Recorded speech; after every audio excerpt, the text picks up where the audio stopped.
மத்தேயு சுவிசேஷம் 24ஆம் அதிகாரம் 3வது வசனத்திலே, உம்முடைய வருகைக்கும் உலகத்தின் முடிவுக்கும் அடையாளம் என்ன? எங்களுக்கு சொல்ல வேண்டும் என்று சொல்லி கேட்டார்கள். உலகத்திலே வந்தவர்களில் திரும்பி வருவேன் என்று சொல்லிவிட்டு போன ஒரே ஒருவர் உண்டென்றால் அது ஆண்டவராகிய இயேசு கிறிஸ்து ஒருவர் மட்டும்தான். அல்லேலூயா. இதுவரைக்கும் உலகத்தில் எத்தனையோ பெரியவர்கள், அறிஞர்கள், அறிவாளிகள் எத்தனையோ பேர் வந்தார்கள், நல்ல கருத்துக்களை சொன்னார்கள், மறைந்து போனார்கள். ஆனால் ஒருவரும் திரும்பி வரவில்லை. ஆனால் இயேசு கிறிஸ்து மட்டும்தான் நான் திரும்பி வருவேன் என்று வாக்கு பண்ணி இருக்கிறார். அவர் வரும்போது சும்மா வருவதற்காக அல்ல. முதல் முறை வந்தபோது உலகத்தினுடைய அத்தனை பேருடைய பாவத்தை சுமந்து தீர்க்கும்படி வந்தார் என்று சொல்லி நாம் வாசிக்கிறோம். இரண்டாம் முறை வரும்பொழுது அவர் பாவத்தை சுமந்து தீர்க்க அல்ல, தமக்காக காத்திருக்கிற ஜனங்களை அழைத்து கொண்டு போக வருவேன் என்று வாக்கு பண்ணியிருக்கிறார். நான் எங்கே இருக்கிறேனோ அங்கே உங்களை அழைத்து கொண்டு போய் நான் வைத்துக் கொள்வேன் என்று ஆண்டவர் சொல்லி இருக்கிறார். எனவே நாம் இப்பொழுது காத்து கொண்டிருப்பது அவரோடு கூட போவதற்காக. இதற்கான ஒரு காரியத்தை தான் சீஷர்கள் கேட்கிறார்கள். உம்முடைய வருகைக்கும் உலகத்தின் முடிவுக்கும் அடையாளம் என்ன? இயேசு கிறிஸ்துவானவர் வருவதற்கு 2000 வருடங்கள் ஆகிவிட்டது. அவருடைய பார்வைக்கு அது 2 நாளாக இருக்கிறது. அவருக்கு 1000 வருஷம் ஒரு நாளை போல் இருக்கிறது. இந்த 2 நாட்கள் அவர் பார்வைக்கு, நம்முடைய பார்வைக்கு அது 2000 வருஷமாக இருக்கிறது. எனவே நாம் சோர்ந்து போவோம் என்பதற்காகத்தான் ஆவியானவர் முன்பதாகவே இந்த வருகைக்கான அடையாளங்களை எல்லாம் நமக்கு துல்லியமாக எழுதிவிட்டு போயிருக்கிறார். இந்த அடையாளங்கள் நடக்கிறதை எல்லாம் நாம் காணும்போது இயேசு கிறிஸ்துவானவர் மீண்டும் வரப்போகிறார் என்பதை நாம் உணர்ந்து ஆயத்தப்பட்டு அவரை சந்திக்கும்படி போக வேண்டும். அதற்கு தான் இந்த அடையாளங்கள் எல்லாம் கொடுக்கப்பட்டிருக்கிறது. அதில் விசேஷமாக அந்த மத்தேயு சுவிசேஷம் 24ஆம் அதிகாரத்திலிருந்து 4வது வசனத்திலிருந்து 8வது வசனம் வரைக்கும் இயேசு கிறிஸ்துவானவர் 7 அடையாளங்களை வரிசையாக சொல்லுகிறார். இந்த 7 அடையாளங்களும் அவர் வருகைக்கான அடையாளங்களாக இருக்கிறது. இந்த 7 அடையாளங்களும் ஒரு சேர நடக்கிற காலகட்டம் தான் அவர் வருவதற்கான காலகட்டம். அப்பொழுது உங்களை உபத்திரவங்களுக்கு ஒப்பு கொடுப்பார்கள் என்று 8வது வசனத்திலே சொல்லப்படுகிறது. வேதனைகள்லாம் ஆரம்பிக்கும், உபத்திரவங்களுக்கு ஒப்பு கொடுப்பார் என்று ஆண்டவர் சொல்லுகிறார். இந்த 7 அடையாளங்கள் நம்முடைய காலத்தில் வேதாகமத்தில் சொன்னப்பட்டபடி துல்லியமாய் நிறைவேறுகிறது. அவைகளில் ஒரு சிலவற்றை அவருடைய வருகை எந்த அளவுக்கு சமீபம், நாம் அவரை சந்திப்பதற்கு எவ்வளவாய் ஆயத்தப்பட வேண்டும் என்கிற அந்த காரியத்தை சொல்லி நான் முடிக்க விரும்புகிறேன். முதலாவதாக இயேசுவின் இடத்துல உடைய வருகைக்கான அடையாளங்கள் என்று கேட்டபோது பிரதான அடையாளமாக முதன்மையானதாக இயேசு கிறிஸ்துவானவர் சொன்னது, அநேகர் என் நாமத்தை தரித்து கொண்டு நானே கிறிஸ்து என்று சொல்லி வருவார்கள், வந்து நம்மை வஞ்சிப்பார்கள் என்று வேதம் சொல்லுகிறது. இயேசு கிறிஸ்துவின் பெயரை வைத்துக்கொண்டு அநேகர் வருவார்கள், வந்து வஞ்சிப்பார்கள் என்று வேதம் சொல்லுகிறது. இப்படி இயேசு கிறிஸ்துவின் பெயரை வைத்துக்கொண்டு வருகிற அந்த காலகட்டம், அந்த ஜனங்கள் இருக்கிறார்களா? இயேசுவின் பெயரை வைத்துக்கொண்டு வருவார்களா என்று சொன்னால், நீங்கள் பார்க்கிற இவர்கள் எல்லாருமே இயேசுவின் பெயரை வைத்துக்கொண்டு வருகிறவர்கள் தான். இவர்கள் அத்தனை பேரும் சரித்திரத்தில் தங்களை இயேசு என்று அழைத்து கொண்டவர்கள், தேவனுடைய குமாரன் என்று சொல்லிக் கொண்டவர்கள், தேவன் என்று சொல்லிக் கொள்கிறவர்கள். இதெல்லாம் இயேசு பரமேறி போன காலகட்டத்திலிருந்தே ஆரம்பிக்கிறது. ஆனால் பெரிய ஆச்சரியம் என்னவென்றால், இந்த காலகட்டம், நாம் இருக்கிற இந்த காலகட்டம் தான் ஏறக்குறைய 15க்கும் மேற்பட்டவர்கள் நான் தான் இயேசு என்று உலகம் முழுவதும் சுத்தி கொண்டிருக்கிறார்கள். இப்பொழுது இதில் நீங்கள் பார்க்கக்கூடிய இந்த மனுஷன், இவருடைய பெயர் விசாரியன் என்பதால், இவர் செர்பியா தேசம், ரஷ்யாவுக்கு பக்கத்தில் இருக்கு, செர்பியா தேசத்துல ஒரு டிராபிக் கான்ஸ்டபிளாக இருந்தவர். இவருக்கு வேலை போய்விட்டது. ஒரு 6 மாதம் ஒன்றும் நடக்கவில்லை. திடீரென்று ஒரு நாள் எழுந்து நான் தான் இயேசு என்று சொல்லி ஜனங்களிடத்திலே சொன்னார். இப்பொழுது பார்த்தால் அவருக்கு லட்சக்கணக்கிலே ஜனங்கள், ஃபாலோயர்ஸ் இருக்கிறார்கள், பின்தொடர்கிறவர்கள் இருக்கிறார்கள். இவர் தன்னை இயேசு என்று பிரகடனப்படுத்தி இயேசு கிறிஸ்து உடை அடைகிறது போல, இதெல்லாம் ஏன் ஏற்படுகிறது என்று சொல்லி நாம் பார்க்க வேண்டும். இந்த மாதிரி ஆட்கள் எல்லாம் ஏன் வருகிறார்கள்? ஒன்று, இயேசு ஏற்கனவே தீர்க்கதரிசனம் உரைத்திருக்கிறார், அநேகர் என் நாமத்தை தரித்து கொண்டு வருவார்கள் என்று சொல்லி. அது அப்படியே நடக்கிறது, மாற்று கருத்தில்லை. ஆனால் அதையும் தாண்டி இப்படிப்பட்டவர்கள் வரும் பொழுது ஏன் இப்படிப்பட்டவர்கள் அவரை நம்புகிறார்கள்? இவருக்கு மட்டுமே லட்சக்கணக்கில் பின்தொடர்கிறவர்கள் இருக்கிறார்கள். நான் தான் இயேசு என்று ஜனங்களை வஞ்சித்தவர்களில் இவர்தான் பிரதானமானவராக இருக்கிறார். இவர் மாத்திரமல்ல, இன்னும் நிறைய பேர் இருக்கிறார்கள். ஏன் இப்படிப்பட்டவர்களுக்கு பின்னால் ஜனங்கள் போகிறார்கள் என்று சொன்னால், இவர் ஒரு டிராபிக் கான்ஸ்டபிளாக இருந்து வேலை போய் இப்பொழுது தன்னை இயேசு என்று ஜனங்கள் மத்தியில் சொன்னார். இப்பொழுது அரசாங்கம் கண்டுபிடித்து இவரை ஜெயிலில் போட்டுருச்சு. ஆனா ஏன் ஜனங்க பின்னாடி போறாங்க அப்படின்னா, அதற்கு ஒரே காரியம்தான். எபிரேயர் புஸ்தகத்துல அழகா ஒரு வசனம் இருக்கு. மனிதன் ஒரே தரம் மரிப்பதும் பின்னர் நியாயத்தீர்ப்படைவதும் மனுஷனுக்கு நியமிக்கப்பட்டபடியே. இயேசு சொல்லி இருக்கிறார், நான் இனி மாம்சத்தில் வெளிப்பட போகிறதில்லை. அவர் ஒரு தடவை நமக்காக மாம்சத்தில் வெளிப்பட்டார், இனி அவர் ஆவியிலே தான் வெளிப்பட போகிறார். இந்த வேத வசன அறிவு இல்லாத காரணத்தினால்தான் ஜனங்கள் மோசம் போகிறார்கள். இயேசு கிறிஸ்துவானவர் இனி மாம்சத்திலே வெளிப்பட போகிறதில்லை என்று வசனம் தெளிவாய் சொல்லுகிறது. அப்படி சொல்லி இருந்தும், பைபிள் கையில இருந்தும் ஒரு கூட்டம் இப்படிப்பட்ட ஆட்களை நம்புகிறது, வஞ்சிக்கப்படுகிறது. இதற்கு என்ன காரணம் அப்படின்னு கொஞ்சம் டீப்பா ஆலோசிச்சு பார்த்தீங்கன்னா, இவங்க எல்லாருடைய இருதயத்திலையும் இயேசுவானவர் இப்படி இருப்பாரு அப்படின்னு ஒரு உருவம் இருக்கு. ஒரு நீல முடியோட தாடியோட இயேசு இப்படித்தான் இருப்பாரு அப்படின்னு ஒரு உருவம். இது எல்லாமே பிற்காலத்துல 4ஆம் நூற்றாண்டுக்கு பிறகு ஜனங்களுடைய இருதயங்களிலே கொஞ்சம் கொஞ்சமாக இந்த விஷ விதை நஞ்சு கலக்கப்பட்டது. அது இப்போ பாத்தீங்கன்னா எல்லார் வீடுகளிலும் இந்த இயேசுநாதருடைய போட்டோ சிலை இருக்கிறது. இயேசு இப்படி இருப்பார் என்பதற்கு ஏதாவது ப்ரூஃப் இருக்கிறதா? இல்லை. இயேசு எப்படி இருப்பார் என்று சொல்லி பழைய ஏற்பாட்டில் வேற மாதிரி இருக்கு, அதை விட்டுருவோம். புதிய ஏற்பாட்டில் போய் பாருங்க. இயேசு உயிர்த்தெழுந்த பிறகு வெளிப்படுத்தின விசேஷம் 1ஆம் அதிகாரத்தை வாசிக்கும் போது, அவர் தலை வெண் பஞ்சை போலவும் கண்கள் அக்கினி சுவாலையை போலவும் அவருடைய கால்கள் வெண்கலத்தை போலவும் இருந்ததாக சொல்லுகிறது. அப்படி இருக்கக்கூடியதான ஒரு உருவம், அதை நீங்கள் எந்த கற்பனையிலும் கொண்டு வர முடியாது, எந்த உருவத்திலும் கொண்டு வர முடியாது, எந்த சித்திரத்திலும் கொண்டு வர முடியாது. ஆனால் அப்படிப்பட்டதான போட்டோக்கள் வரையப்பட்டு இதுதான் இயேசு என்று உங்களுக்கு ஏற்கனவே உங்கள் இருதயங்களிலே பதித்து விட்டார்கள். அந்த ஒரு காரணம் தான் இப்படிப்பட்ட ஆட்கள் எல்லாம் ஒரு நீல முடியோட தாடியோட வந்து நான் தான் இயேசு என்று சொல்லி உங்களை ஏமாற்றுகிறார். இரண்டாவது, விசுவாசிகளுக்கு வசன அறிவு இல்லாதது. வசனத்தை நன்றாய் வாசிக்க வேண்டும். கவனித்துக் கொள்ளுங்கள். கடைசி காலத்துல உங்களை அநேகர் வஞ்சிப்பார்கள் என்று இயேசு சொல்லுகிறார். வந்து உங்களை வஞ்சிப்பார்கள். வஞ்சித்தல் என்றால் என்ன? உண்மை ஒன்று இருக்க அதற்கு மாறாக இன்னொரு பொய்யை சொல்லி உங்களை ஏமாற்றுவதற்கு பேர் தான் வஞ்சித்தல். 2 கொரிந்தியர் 11ஆம் அதிகாரம் 3-4 வசனங்களிலே பவுல் இவ்விதமாய் எழுதுகிறார். அப்படியே இப்பொழுதும் நீங்கள் வஞ்சிக்கப்படுகிறீர்கள். வசனம் தெளிவா சொல்லுது, இயேசு இனி மாம்சத்தில் வெளிப்பட மாட்டார் என்று சொல்லி. ஆனால் இவர்கள் வருகிறார்கள், உங்களை வஞ்சிக்கிறார்கள். இயேசு கிறிஸ்து மாதிரியே பேசுறாங்க அப்படி நீங்க நம்புறீங்க. இரண்டாவது, இயேசு கிறிஸ்து இனி நீதியுள்ள நியாயாதிபதியாய் வெளிப்படுவார் என்று வேதம் சொல்லுகிறது. இவர்கள் டிராபிக் கான்ஸ்டபிள். இவரை மட்டும் சொல்லல, இந்த மாதிரி நிறைய பேர். இவங்க பாருங்க, இவங்க பேரு பியான்சின்னு பேர். இவங்க அமெரிக்க தேசத்துல ஒரு டிவி நடிகை. இவங்களுக்கு நடிக்கிறதுக்கான வாய்ப்பு குறைஞ்சிருச்சு. அதனால என்ன பண்ணிட்டாங்க அப்படின்னு கேட்டீங்கன்னா, தன்னை இயேசுவாக அவங்க பாவித்து கொண்டு அநேகருக்கு போய் தன்னை இயேசு என்று சொல்ல, இவர்கள் அதுக்கு பிறகு பயங்கர ஃபேமஸ் ஆகி, இதுல ஒரு பெரிய ஆச்சரியம் என்ன, ஒரு நல்ல ஊழியக்காரரோ ஸ்தாபனமோ ஒரு சபை கட்டுவதற்கு பல 100 வருஷங்கள் ஆகிறது. ஆனால் இவங்களை போய் பாருங்க, கோடிக்கணக்கில் போட்டு சபை கட்டி இவங்க ஒரு புக் எழுதி இருக்கிறாங்க. அதுக்கு பேரு பேபிள்னு பேரு. நம்மளது பைபிள், அவங்களது பேபிள், எல்லாம் மேல கொடுத்துருக்கு, எல்லாம் இருக்கு. இப்படிப்பட்டவர்கள் வந்து ஜனங்களை வஞ்சிக்கிறார்கள். இதைத்தான் இயேசு சொன்னார், கடைசி காலத்தில் என் நாமத்தை தரித்து கொண்டு உங்களை வஞ்சிப்பார்கள், அதாவது ஏமாற்றுவார்கள், உண்மைக்கு புறம்பாக பேசுவார்கள். யோசித்து பாருங்கள், இப்போ இவங்க கிட்ட எல்லாம் ஆயிரக்கணக்கில் ஜனங்கள் இருக்கிறார்கள். இப்படித்தான் சத்தியம் இல்லாத இடத்திலும் சத்தியத்தை புரட்டுகிற காரியங்களிலும் கூட்டங்கள் அலைமோதுகிறது. காரணம் என்ன? வஞ்சிக்கிற உபதேசம் எப்பவுமே அட்ராக்டிவாக இருக்கும். அந்த வஞ்சிக்கிற உபதேசத்துக்கு பின்னால் தான் ஜனங்கள் ஓடுவார்கள். கவனித்து பாருங்கள், இயேசு கிறிஸ்துவானவர் பிரசங்கம் பண்ணும்போது, உபதேசம் சொல்லும் போது, இதில் யார் நிற்பார்கள் என்று ஒரு பெரிய கூட்டம் போயிடுச்சு. ஆனால் வஞ்சிக்கிற உபதேசம் வரும்போது ஜனங்கள் பார்த்தீங்கன்னா அலையா போறாங்க. இன்னைக்கு கடைசி காலத்திலையும் இப்படிப்பட்டவர்கள் வருகிறார்கள். தயவு செய்து கேர்ஃபுல்லாக இருக்கு.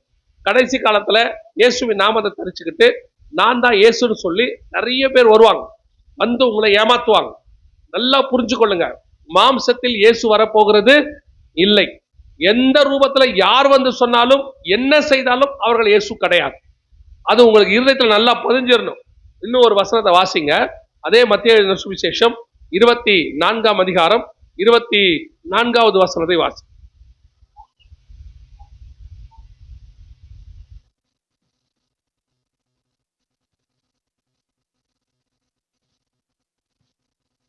கூடுமானால் தெரிந்து கொள்ளப்பட்டவர்களையும் வஞ்சிக்கத்தக்கதாக பெரிய அடையாளங்களையும் அற்புதங்களையும் செய்வார்கள். இதுதான் அடுத்து நீங்கள் வஞ்சிக்கப்படுவதற்கான மிக முக்கியமான காரணமாய் இருக்கிறது. கூடுமானால் தெரிந்து கொள்ளப்பட்டவர்களையும் வஞ்சிக்கத்தக்கதாக பெரிய அடையாளங்களையும் அற்புதங்களையும் செய்வார்கள். நீங்கள் அற்புத அடையாளங்களை கண்டு தயவு செய்து ஏமாறாதிருங்கள். அற்புத அடையாளங்கள் இல்லையா? இருக்கு. அற்புத அடையாளங்கள் கண்டிப்பாக இருக்கு. இயேசு கிறிஸ்துவானவர் அற்புத அடையாளங்களை செய்கிறார். பரிசுத்த ஆவியானவரை குறித்து சொல்லும் பொழுது அதில் அற்புதங்களை செய்கிற வரம் இருக்கிறது என்று வேதம் சொல்லுகிறது. இயேசுவும் சொன்னார், என் நாமத்தினாலே பிசாசுகளை துரத்துவீர்கள், என் நாமத்தினாலே வியாதியஸ்தர்கள் கைகளை வைப்பீர்கள், அவர்கள் சுஸ்தமாவார்கள். அற்புத அடையாளங்கள் இருக்கு. ஆனால் அற்புத அடையாளம் செய்கிறவங்க எல்லாம் இயேசுவால தான் செய்கிறாங்கன்னு நீங்க நம்பக்கூடாது. அதான் ரொம்ப இம்பார்ட்டன்ட். சில வருஷங்களுக்கு முன்பாக ஒரு தனியார் தொலைக்காட்சியில ஒரு சாமியாரை அரெஸ்ட் பண்ணினாங்க. அரெஸ்ட் பண்ணி அவங்க அந்த நியூஸ் அந்த தனியார் தொலைக்காட்சியில வந்துச்சு. அரெஸ்ட் பண்ணாங்க, அவரை பிடிச்சி ஜெயிலில் வச்சாங்க. அதற்கு பிறகு அவர் ஜாமீன்ல வெளியே வந்தார். வந்தபோது அவரை பார்ப்பதற்கு ஆயிரக்கணக்கில் ஜனங்கள் திரண்டு வந்தார்கள்.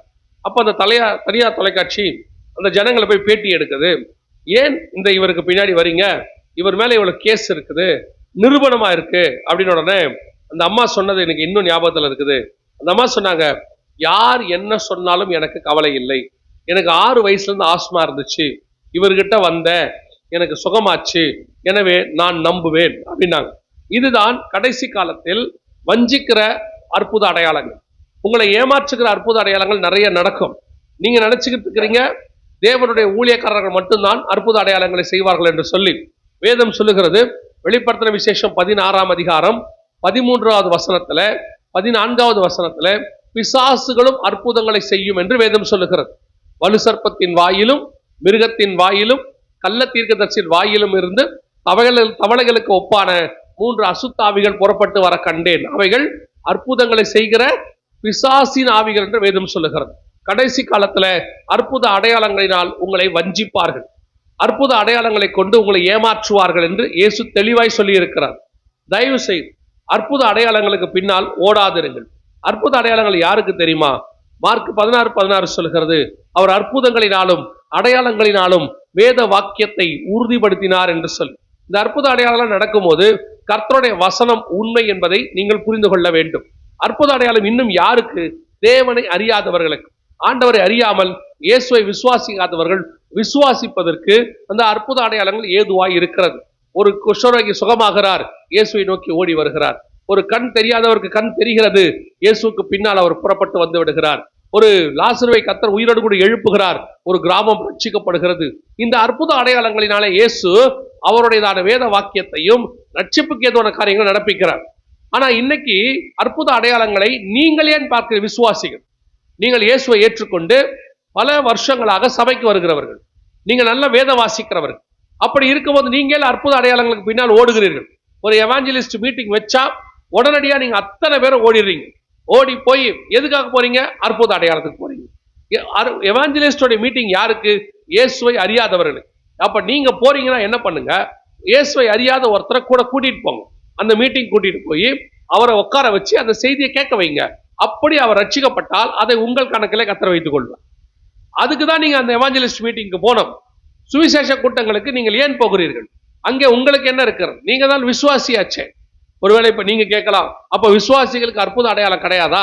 எங்களுக்கெல்லாம் சுகமளிக்கிறதுலாம் எங்களுக்கு கிடையாதா? இருக்கு, கண்டிப்பா இருக்கு. ஆனால் அதை நீங்கள் இன்னொருத்தர்கிட்ட எதிர்பார்க்க கூடாது.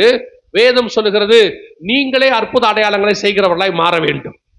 உங்களை கொண்டு கர்த்தர் அதை செய்வார். ஏன்னா வசனத்தில் ஆண்டவர் சொல்றாரு, விசுவாசிக்கிறவரால் நடக்கிற அடையாளங்களாவன, ஊழியக்காரர்களால் நடக்கிற அடையாளங்களாவன இல்ல, விசுவாசிக்கிறால் நடக்கிற அடையாளங்களாவன.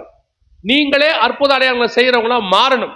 சபை இன்னைக்கு விசுவாசிகள் எப்படி இருக்கிறீங்கன்னா, ஏதோ சபைக்கு வர்றத ஒரு கடமையாக, பையன் ஸ்கூலுக்கு போயிட்டு எப்படி படிக்காம கொள்ளாம டெய்லி போவான் வருவான் சாப்பிடுவான் விளையாடுவான்னு இருந்தா எப்படி அவன் ஸ்கூலுக்கு போயிட்டு வர்றது ஒரு பிரோஜனம் இல்லாத வேலையோ, அதே மாதிரிதான் நிறைய பேர் சபைக்கு வந்துட்டு போறதும் பிரோஜனம் இல்லை. அவங்களுக்கு வருவாங்க, உட்காருவாங்க, போயிடுவாங்க. என்ன ஆவிக்குரிய வாழ்க்கையில வளர்ந்துருக்கிறீங்க, என்ன வசனத்துல வளர்ந்துருக்கிறீங்க, கொஞ்சம் ஆராய்ந்து பாருங்க. சபைக்கு வந்து 10 வருஷம் ஆச்சு, 15 வருஷம் ஆச்சு, உங்க ஆவிக்குரிய வாழ்க்கையின் வளர்ச்சி என்ன? உங்களை ஆண்டவர் எடுத்து பயன்படுத்துறாரா? உங்களால வேதவசனத்தை எடுத்து பேச முடியுதா? ஒருத்தருக்காக போய் ஜெபம் பண்ண முடியுதா? ஒரு அற்புத அடையாளம் நடக்குதா? ஆனா நீங்க கேட்டு பாருங்க, அதுல ஒரு பெருமை இருக்கு.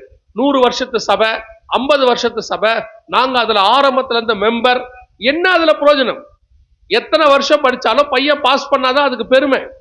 அதே மாதிரி தான் நீங்க வந்து ஒரு விசுவாசியா உள்ள வந்தீங்க, சீஷனா மாறி ஊழியக்காரனாகி வெளியே போகணும். அதுக்குதான் கர்த்தர் உங்களை வச்சிருக்கிறார். நீங்கள் இந்த அற்புத அடையாளங்களுக்கு பின்னால் ஓடுகிறவனை மாறிட்டீங்க. எவாஞ்சலிஸ்டுகளுக்கு பின்னால் அப்படியே விசுவாசிகள் எல்லாம். எவாஞ்சலிஸ்ட் என்ன பண்ணுவாரு? ஜனங்களை ரட்சிப்புக்குள்ள நடத்தி சபைக்கு கொண்டு வருவார். நீங்கள் இங்கே ஒரு மெய்ப்பன் கீழே இருக்கணும். இந்த மெய்ப்பன் கீழே இருந்து நீங்கள் நன்றாக படித்து சீஷனாகி நீங்கள் வெளியே போய் உங்களுக்கு என்ன அழைப்போ அதன்படி ஊழியம் செய்யணும். அதுதான் கர்த்தர் வச்சது. ஆனா நீங்க எப்படி இருக்கிறீங்க? ஒரு எவாஞ்சலிஸ்ட் வழியா உள்ள வரீங்க, காலமெல்லாம் விசுவாசி. அதுல ஒரு பெருமை இருக்கு. இத்தனை வருஷம் நான் விசுவாசிங்கிறதுல ஒரு பெருமை. அதுல என்ன பெருமை இருக்குன்னு எனக்கு தெரியல. இந்த சபையில நான் 25 வருஷம் விசுவாசி, இதுல என்ன பெருமை? இந்த ஸ்டேட்மெண்ட்டை சபையை தவிர வேற எங்க வேணா சொல்லி பாருங்க, தப்பா இருக்கும். எங்க வேணா சொல்லுங்க, நான் 25 வருஷமா ஒரே ஸ்கூல்ல படிக்கிறேன், சரியா இருக்குமா? நான் இந்த ஹாஸ்பிட்டல்ல 25 வருஷமா பேஷண்டா இருக்கிறேன், சரியா இருக்குமா? சொல்லி பாருங்க. இந்த கார் இந்த மெக்கானிக் ஷாப்ல 25 வருஷமா நிக்குது, ரிப்பேர் சரியா ஆகல, சரியா இருக்குமா? எது ஒண்ணுமே சரியா இருக்காது. ஏன்? ஒரு பெண் பிள்ளையோ ஆண் பிள்ளையோ குறிப்பிட்ட காலம் வந்தோன்னா கல்யாணம் பண்ணி அனுப்பிடணும்னு நினைக்கிறீங்க. ஆனால் சபைக்குள்ள உட்கார்ந்துக்கிட்டு, நீங்க சபை விட்டு போகணும்னு நான் சொல்லல, வளர்ச்சியை பத்தி பேசுறேன். சபைக்குள்ள உட்கார்ந்துக்கிட்டு நீங்கள் வளர்ச்சி அடையாத காரணத்தினால், ஊழியக்காரனை அப்படியே விக்கிரகமாய் மாத்துகிற காரணத்தினால், ஊழியக்காரனுக்கு பின்னால் ஓடுகிற காரணத்தினால் உங்களை அநேகர் வஞ்சிக்கிறார்கள். நீங்கள் ஊழியக்காரனை தேவனுக்கு ஈக்குவலா மாத்திட்டீங்க. அப்படியே அவங்க என்ன சொன்னாலும் அப்படிங்கிற இடத்துக்கு வந்துட்டீங்க. அதனுடைய விளைவு என்ன? நீங்கள் ஏமாற்றப்படுகிறீர்கள். அற்புத அடையாளங்களை செஞ்சிட்டாங்கன்னா அவர் தான் இருக்கிறதுலே பெஸ்ட் ஊழியக்காரர். யார் சொன்னது? அற்புத அடையாளங்களை யூதாஸ் காரியத்தும் செய்திருக்கிறான், மறந்துடாதீங்க.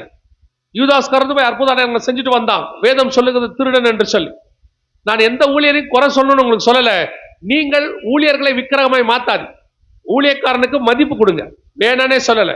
ஆனா ஊழியக்காரனை தேவனுக்கு ஈக்குவலா மாத்தாது. Hero worship.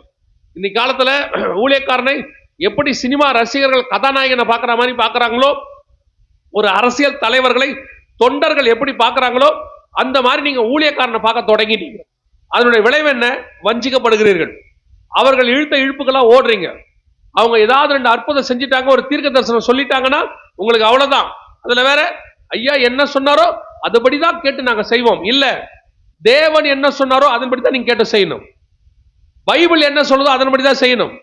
ஊழியக்காரர்கள் தவறுவதற்கு வாய்ப்பு இருக்கிறது. தவறாதவர் ஒரே ஒருத்தர் தான் இருக்கிறார், அவர் ஆண்டவராக இயேசு கிறிஸ்து. அவருக்கு பின்னாடி தான் போகணும், மனுஷனுக்கு பின்னாடி போகக்கூடாது. என்னையும் சேர்த்தே சொல்றேன், எந்த மனுஷனுக்கு பின்னாடியும் போகாதீங்க. போனீங்கன்னா ஒரு நாள் வஞ்சிக்கப்படுவீர்கள். இயேசுதான் வழியும் சத்தியமும் ஜீவனுமாய் இருக்கிறார். ஏன் அநேகர் வந்து உங்களை வஞ்சிக்கிறார்கள்? காரணம் என்ன? இதான் காரணம். கடைசி காலத்துல இந்த மாதிரி ஆட்கள் எழும்பி வந்து கூடுமானால் தெரிந்து கொள்ளப்பட்டவர்களையும் வஞ்சிக்கத்தக்கதாக. இன்னைக்கு நிறைய பேர் பாருங்க, இந்த மாதிரி ஆட்கள்ல ஆப்பிரிக்கால இருந்து எல்லாம் போய் பாருங்க, அவர்கள் எல்லாம் அப்படியே ஜனங்களை ஏமாத்துறாங்க. நல்ல தெளிவா தெரியுது அது பிசாசு செய்கிறதுன்னு தெரிகிறது. நீ கடைசி காலத்துல உங்களை ஏமாத்துறது, அப்படியே ஆசை வார்த்தை செய்யறது. ஒருத்தர் சொல்றாரு, ஜோமன்னா தங்கத்தூள் கொட்டுதுங்கிற. தங்கத்தூள் கொட்டுச்சுன்னா யோசிச்சு பாருங்க, ஒரே ஒரு சவரன் கொட்டினா போதும் 1.5 லட்சம். அந்த ஊழியக்காரரை மட்டும் ஒரு வருஷத்துக்கு நம்ம குத்தைக்கு எடுத்துடலாம். எடுத்து ஒரு நாளைக்கு 3 மீட்டிங், காலையில மத்தியானம் சாயங்காலம் 1 hour நடத்தினா போதும். ஒவ்வொரு ஜபத்திலையும் அவர் 1 சவரன் போட்டார்னா போதும். ஒரு நாளைக்கு 3 சவரன் 4.5 லட்சம். ஒரு மாசம் மீட்டிங் நடத்தினா யோசிச்சு பாருங்க எத்தனை கோடி கிடைக்கும்னு. நடக்குமா? சாத்தியமா?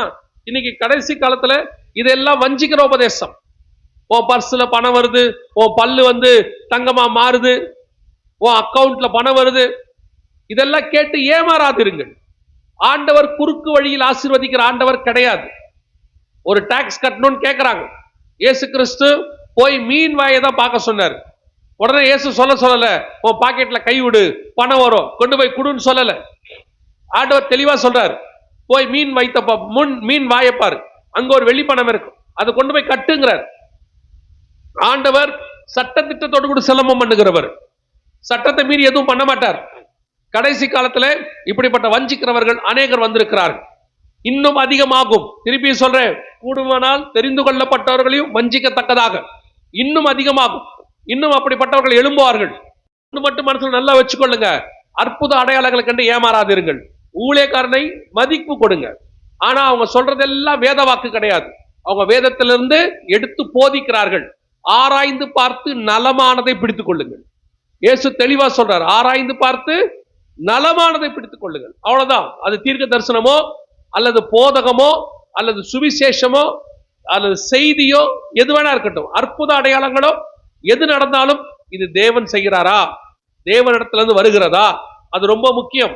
அது இல்லாமல் நீங்கள் வஞ்சிக்கப்பட்டுட்டு அப்புறமா வந்து இன்னொரு ஊழியக்காரன் போய் அழக்கூடாது. அப்புறமா போய் நிறைய பேர் எங்க கிட்ட வராங்க, வந்து என்ன சொல்றாங்க தெரியுமா, அந்த ஊழியக்கார்ட்ட போனோம், அவர் இப்படி செஞ்சிட்டாரு, இந்த மாதிரி போதிச்சிட்டாரு, இந்த மாதிரி அவரை நம்பித்தான் நாங்க இன்வெஸ்ட் பண்ணோம், அவரை நம்பித்தான் எங்க பொண்ணை ஒரு பையனை கல்யாணம் பண்ணி கொடுத்தோம், அவரை நம்பித்தான் எங்க பையனை வெளிநாட்டுக்கு வேலைக்கு அனுப்பணும், ஏன் அப்படி செஞ்சீங்க, அவர் தான் ஜோம் பண்ணி தீர்க்க தரிசனம் சொன்னாரு. இப்படி நீங்கள் நம்பி நம்பி கேட்டா அந்த ஊழியக்காரனை போய் இன்னொருத்தர்கிட்ட பேசுறது. உங்களை யார் அப்படி செய்ய சொன்னா? நல்ல முழங்கால் போட்டு ஜோம் பண்ணுங்க. நீங்களும் உங்க குடும்பமா சேர்ந்து ஜோம் பண்ணுங்க. பேசுகிற தேவனை நாம் ஆராதிக்கிறோம். நாம் தேவன் யார் ஆராதிக்கிறோம்? பேசுகிற தேவனை, ஜீவனுள்ள தேவனை ஆராதிக்கிறோம். நீங்க முழங்கால் போட்டு ஜோம் பண்ணா தேவன் வந்து பேசுவார். நீங்க பேசுறது இல்ல, உங்களுக்கு சோம்பேறித்தனம், உங்களுக்கு ஆவிக்குரிய சோம்பேறித்தனம். உடனே ஏதாவது ஒரு ஊழியக்காரருக்கு போன் அடிக்கிறது, அடிச்சு ஐயா ஆண்டவர் எங்களை பத்தி என்ன சொல்றாரு, ஏன் உங்களை பத்தி அவர்கிட்ட சொல்லணும்ன்ற? நீங்க முழங்கால் போட்டா உங்ககிட்டயே சொல்லுவாரு. நீங்க ஜோம் பண்ணா வசனத்திலிருந்து உங்ககிட்டயே பேசுவார். ஆண்டவர் உங்ககிட்ட பேச விரும்புறார். ஊழியக்காரன் என்கிறவன் ஆண்டவர் பக்கம் கை காட்டக்கூடிய ஒரு கை காட்டி மர மாதிரி, பரலோகத்துக்கு வழி சொல்லக்கூடிய ஒரு வழி, அவ்வளவுதான். ஆனால் வழி இயேசு கிறிஸ்து. நீங்க நான் வரத்துக்கு இங்க நிறைய போர்டு வச்சிருந்தாங்க ஹைவேஸ்ல. ஐயா சொல்லிட்டே இருந்தார் போன்ல, அந்த போர்டை பாருங்க, அந்த வழியா வாங்க. எங்களை நாங்க இங்க வரத்துக்கு அந்த வழியில இந்த போர்டு தான் காரணம். அதனால நாங்க போர்டை தூக்கிட்டு வந்துட்டோமா, அதனால போர்டை எங்க வீட்டுக்கு தூக்கிட்டு போயிருவோமா? இந்த கூட்டங்கள் நடத்துவதற்கு காரணமான போர்டே நீ இல்லாவிட்டால் இந்த மீட்டிங்கே நடந்திருக்காதுன்னு போர்டுக்கு மாலை போடுவோமா? போர்டுக்கு பொன்னாடை போத்துவோமா?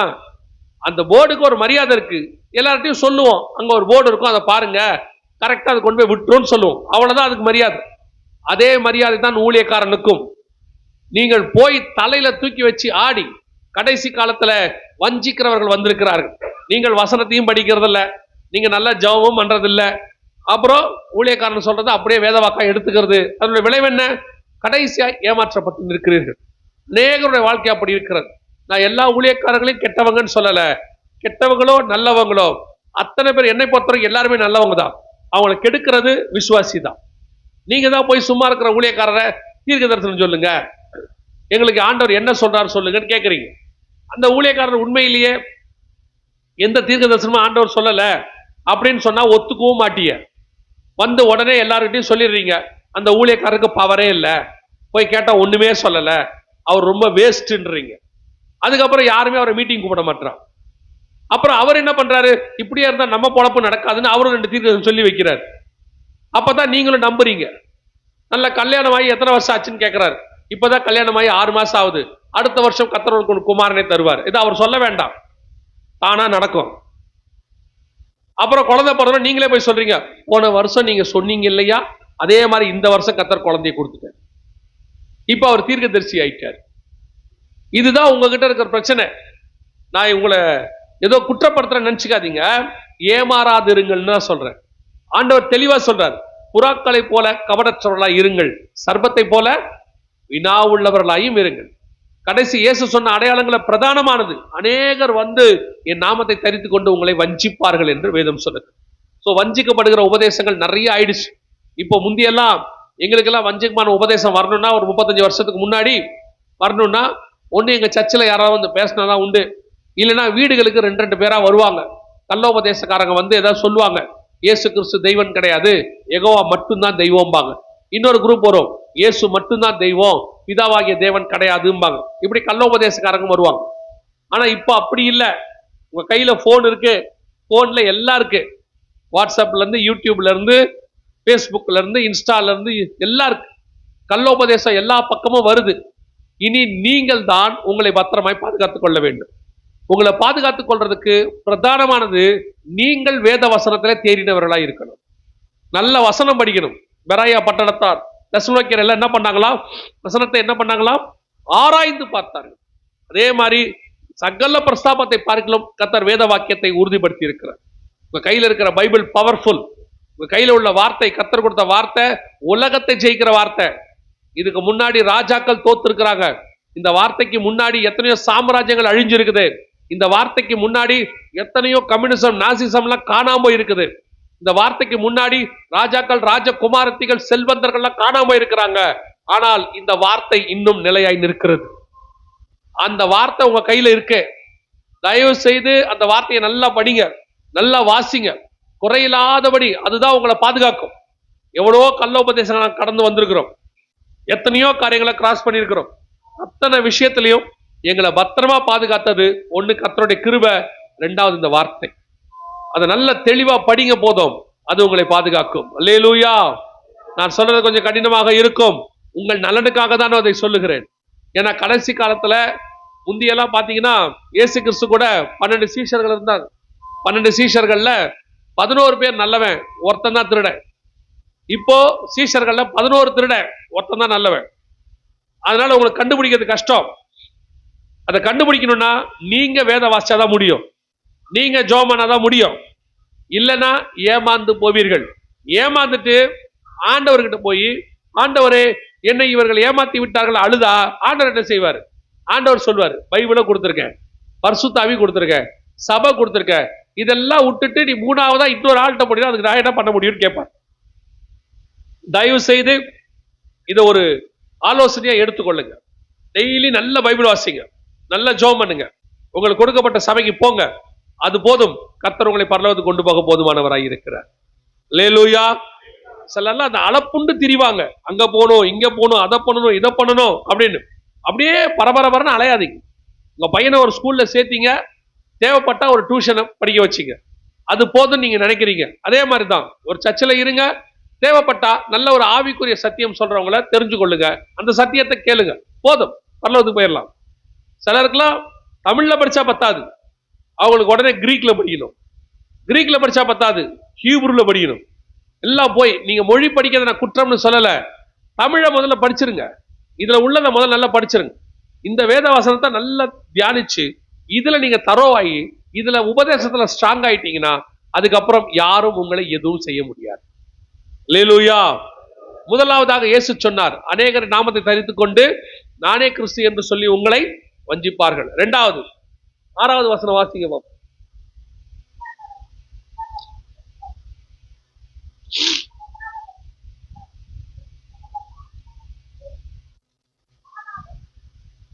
இரண்டாவது ஆண்டவர் சொல்றாரு, யுத்தங்களையும் யுத்தங்களின் செய்திகளையும் கேள்விப்படுவீர்கள்.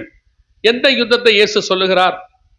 நான் அந்த வசனங்கள்லாம் சொல்றேன், நீங்க குறிச்சுக்கோங்க, வாசிக்க நேரம் இருக்காது. ஆனால் இது நடக்க போறதுனால, இயேசு சொன்ன அந்த அடையாளம் இப்ப நடந்துகிட்டு இருக்கிறதுனால அதை குறித்து நான் உங்களுக்கு சொல்லுகிறேன். யுத்தங்களையும் யுத்தங்களின் செய்திகளையும் கேள்விப்படுவீர்கள். எந்த யுத்தத்தை இயேசு சொல்லுகிறார்? எசேக்கியேல் புஸ்தகம் 38ஆம் அதிகாரம் 8வது வசனத்தை மட்டும் வாசிங்க. எசேக்கியேல் புஸ்தகம் 38ஆம் அதிகாரம் 8வது வசனம்.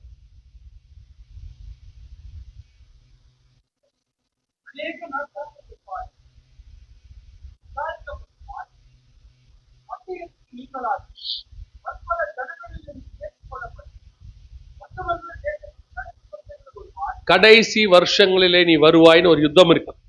இதான் கடைசி வருஷத்துல நடக்க வேண்டிய யுத்தம். இது யாருக்கு விரோதமா நடக்கணும்னா, அதே அதிகாரம் 16வது வசனத்துல இது இஸ்ரவேலுக்கு விரோதமாய் கடைசி நாட்களில் சம்பவிக்கும் அப்படின்னு இருக்கு. யார் இஸ்ரவேலுக்கு விரோதமா வருவா அப்படின்னு கேட்டீங்கன்னா, 39ஆம் அதிகாரம் 2ஆம் வசனத்துல அதே எசேக்கியேல்ல வடபுறங்களிலிருந்து நீ எழும்பி வருவாய் அப்படின்னு வசனம் சொல்லுது. எங்க நீ வருவாய் அப்படின்னு கேட்டா, எசேக்கியேல் 38ல நீ கடைசி வருஷங்களிலே வருவாய்ன்றத 8வது வசனம் நிறுத்தினீங்க இல்லையா, அந்த இடத்துல திருப்பி வாசிங்க பார்ப்போம்.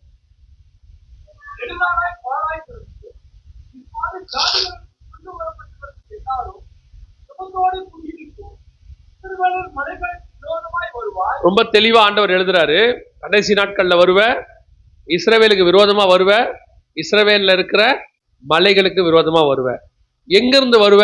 39:2 சொல்லுது. வாசிங்க 39:2 வாசிங்க. 39:2.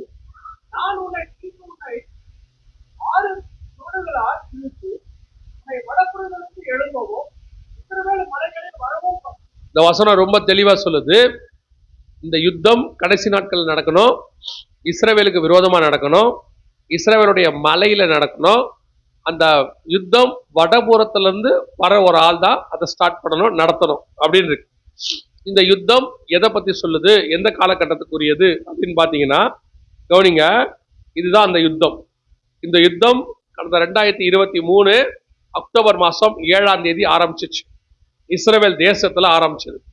எதுக்காக ஆரம்பிச்சதுன்னு கேட்டீங்கன்னா, இஸ்ரவேல்ல உள்ள இந்த மலைக்காக அந்த யுத்தம் ஆரம்பிச்சு. இதான் அந்த மலை. இது உள்ள இருக்கு பாத்தீங்களா, அதான் அந்த மலை. அதுக்கு பேரு டெம்பிள் மவுண்ட் அல்லது தேவாலய மலை அப்படின்னு சொல்லுவாங்க. அந்த மலை எங்களுக்கு வேண்டும் அப்படின்னு சொல்லி 2023 அக்டோபர் 7 யுத்தம் ஆரம்பிச்சிச்சு. ஆரம்பிச்ச யுத்தம் கொஞ்சம் கொஞ்சமா விஸ்தாரமாச்சு, பெருசாகிட்டே போச்சு. இன்னைக்கு எந்த லெவல்ல வந்து நிக்குதுன்னா, அது இஸ்ரேல், ஈரான், அமெரிக்கா யுத்தமாக மாறி நிக்கிறது. இந்த யுத்தத்தினுடைய தொடர்ச்சி அது. ஃபர்ஸ்ட் இஸ்ரவேலுக்கோ ஹமாஸுக்கோ நடந்துச்சு. அடுத்து இஸ்ரவேல் மேற்கு கரை லெபனான் சிரியா பகுதிக்கு விஸ்தாரமாச்சு. அடுத்து ஈரான் அடிச்சது. அதுக்கு அடுத்து இப்போ ஈரானை தாண்டி ரஷ்யா, சைனாலாம் இன்னைக்கு நான் சொல்லக்கூடியது அவங்களுடைய கப்பல்கள்லாம் இன்னைக்கு வந்துருச்சு. இது எல்லாமே அந்த 2 அதிகாரத்துக்குள்ள இருக்கும். நீங்க வாசிச்ச 38ஆம் அதிகாரம் 39ஆம் அதிகாரத்துல இந்த யுத்தம் தொடங்கும் என்று வேதம் சொல்லுகிறது. அதன்படி கடைசி நாட்களில் தொடங்க வேண்டிய யுத்தம் தொடங்கியாச்சு. தொடங்கி ஏறக்குறைய 2.5 வருஷம் ஆகுது. இது 3ஆம் உலக யுத்தமாக மாறும். நான் சொல்லல, உக்ரைனுடைய அதிபர் சொல்றாரு நாம் 3ஆம் உலக யுத்தத்தில் இருக்கிறோம் என்று சொல்லி. இப்போ மிக மோசமான ஒரு யுத்த காலம் வருகிறது. நல்ல விசுவாசிகள் கவனிங்கள். இயேசு மத்தேயு 24:6 சொல்றாரு, யுத்தங்களையும் யுத்தங்களின் செய்திகளையும் கேள்விப்படுவீர்கள், கலங்காதபடி எச்சரிக்கையாயிருங்க. இப்போ அந்த யுத்தம் இப்போ நம் கண்களுக்கு முன்பாக தெளிவாக 100% ரெடியாக இருக்கிறது. ஆரம்பிச்சிருச்சு. இஸ்ரவேலுக்கு விரோதமா அதே எசேக்கியேல் 38:5 அவர்களோடு கூட பெர்ஷியரும் இருக்கும். அந்த பெர்ஷியா தான் இன்னைக்கு இருக்கிற ஈரான். சோ ஈரானும் யுத்தத்தில் இருக்கிறது. இப்ப நம்ம பார்த்துக்கிட்டு இருக்கிறோம் இல்லையா, இந்த வாரத்துக்குள்ளேயே இந்த யுத்தம் அடுத்த கட்டத்துக்கு போகணும்னு எதிர்பார்க்கிறாங்க. சனிக்கிழமைக்குள்ள ஈரானை தாக்குவோம் என்று அமெரிக்க அதிபர் சொல்லி இருக்கிறார். அது என்னன்னு தெரியாது. இன்னைக்கு அமெரிக்காவுக்கும் ஈரானுக்கு இருந்த பேச்சுவார்த்தை நின்றுச்சு. அமெரிக்காவுக்கும் ரஷ்யாவுக்கு இருந்த அணு ஆயுத ஒப்பந்தம் முடிவடைஞ்சிருச்சு. அமெரிக்காவுடைய மிக முக்கியமான நாசகார கப்பல்னு சொல்லுவாங்க, டெஸ்ட்ராயர் அப்படின்னு. அதுல 12 கப்பல் இன்னைக்கு ஈரானுடைய மத்திய தரைக்கிழக்கு பகுதியில் நிக்குது. அது மட்டுமல்ல, ரஷ்யாவுடைய கப்பலும் சீனாவுடைய கப்பலும் அங்கே நிக்குது. இதோடு கூட மிக மோசமான யுத்த மேகங்கள் உலகளாவே சூழ்ந்துருச்சு. அதனால பல நாடுகள், மத்திய கிழக்கு நாடுகள் பகுதியில பறப்பதற்கு விமானத்துக்கு தடை விதிச்சிருக்கிறாங்க. அங்க போகான். இந்தியா கூட சொல்லியிருக்கு. இப்போ அங்க மிகப்பெரிய எதிர்ப்பு புரொட்டஸ்ட் நடக்குது. ஈரானுக்கு எதிராக மக்கள் போராடுறாங்க. ஜனத்துக்கு விரோதமாய் ஜனம்னு அதே இடத்துல இருக்கும். அது நடக்கிறதுனால அங்க இருக்கிறவங்களாம் உடனடியா வெளியேறுங்க அப்படின்னு அரசாங்கம் ஒரு அறிவிப்பு கொடுத்திருக்கு. சோ ஒரு மிகப்பெரிய யுத்த மேகம் உலகளாவிய மூடுகிறது.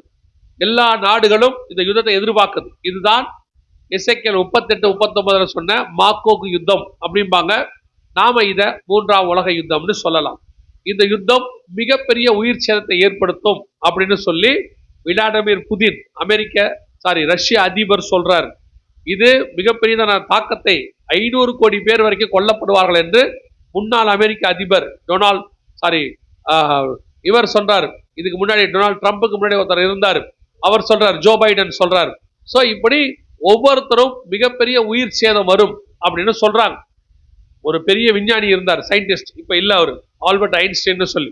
2ஆம் உலக யுத்தம் முடிஞ்ச உடனே ஆல்பர்ட் ஐன்ஸ்டைனை கேட்டாங்க, 3ஆம் உலக யுத்தம் வந்துச்சுன்னா இந்த உலகம் என்ன ஆகும்னு. அப்ப அவர் சொன்னாரு, 3ஆம் உலக யுத்தத்துல உலகம் என்ன ஆகும்னு எனக்கு தெரியாது, ஆனா 4ஆம் உலக யுத்தத்துல யுத்தம் பண்றதுக்கு மக்கள் இருக்க மாட்டாங்க, அப்படியே இருந்தாலும் குச்சியும் கம்பு வச்சுதான் போட்டுக்கிட்டு இருப்பாங்க, அந்த அளவுக்கு மிகப்பெரிய உயிர் சேதம் வரும்னு சொன்னார். அந்த யுத்தத்தை தான் நாம் இப்பொழுது ஃபேஸ் பண்ண போகிறோம். இது உலகளாவிய எல்லாருமே சொல்றாங்க. ரஷ்ய அதிபர் சொல்றாரு, மனித சமுதாயம் எவ்வளவு பெரிய பேரழிவை சந்திக்கும் எனக்கு தெரியாது, என்ன ஸ்டார்ட் பண்ண வைக்காதீங்கன்னு சொல்றாரு. ஆனா இப்ப அது நடக்குது. எல்லா பகுதியும் எல்லா நாடுகளும் ரெடி ஆயிடுச்சு. அதே வெளிப்படுத்தல் 6ஆம் அதிகாரத்துல 12 முதல் 15 வசனங்களை வாசிக்கும் போது ஜனங்கள் போய் மலைகளுக்கு அடியில பதுங்கிக் கொள்வார்கள் இருக்கு. இப்ப சுவிட்சர்லாந்து அரசாங்கம் தன் நாட்டு மக்களுக்கு மலைகளுக்கு அடியில பதுங்கி கொள்ளக்கூடியதான எல்லா காரியங்களும் ரெடி பண்ணி வச்சுட்டாங்க. யுத்தம் வந்துச்சுன்னா போய் பதுங்கிக் கொள்ளுங்க அப்படின்னு சொல்றாங்க. இப்போ வேதம் சொன்னபடியே யுத்தங்களின் செய்திகளும் கேட்க தொடங்கிட்டோம். யோசிச்சு பாருங்க, இன்னைக்கு நார்த் கொரியா 50 ஏவுகணைகள் தயார் பண்ணி வச்சிருக்கு, அடிக்கிறதுக்கு ரெடியா வச்சிருக்கு. ஒரு பக்கம் ரஷ்யா உக்ரைன் பிரச்சனை போயிட்டு இருக்கு, ஒரு பக்கம் சீனா தைவான் பிரச்சனை போயிட்டு இருக்கு, ஒரு பக்கம் இஸ்ரேல் ஈரான் பிரச்சனை போயிட்டு இருக்கு. இப்படி உலகளாவிய யுத்தங்கள் செய்திகள். இது இயேசு சொன்ன துல்லியமான கடைசி கால அடையாளம். எப்படி இத யுத்தம் தான் 2000 வருஷமா நடக்குது, இதை எப்படி கடைசி கால அடையாளம் சொல்றீங்கன்னு கேட்டா, இஸ்ரவேலுக்கு விரோதமா ஒரு யுத்தம் வரணும்னு இருக்கு. இஸ்ரவேலுங்கிற நாடு இந்த 2000 வருஷத்துல இப்பதான் 75 வருஷத்துக்கு முன்னாடி வந்திருக்கு. அதுக்கு முன்னாடி இஸ்ரவேல் ஒரு நாடே இல்லை. 2000 வருஷமா இயேசு பரமேறி போனதுல இருந்து 2000 வருஷமா இஸ்ரவேல் ஒரு நாடே கிடையாது, அது காணாம போயிடுச்சு. இப்பதான் ஒரு 78 வருஷமா அது இருக்கு. எனவே இதுதான் கடைசி காலம், கடைசி நம் சபை எடுத்துக்கொள்ளப்படுவதற்கு முன்பதாக நடைபெற வேண்டிய யுத்தம். இது மிகப்பெரிய உயிர் சேத்தை ஏற்படுத்தும். ஆனால் அந்த 6வது வசனம், மத்திய சுவிசேஷம் 24ஆம் அதிகாரம் 6வது வசனத்தை திருப்பி வாசிங்க பார்ப்போம்.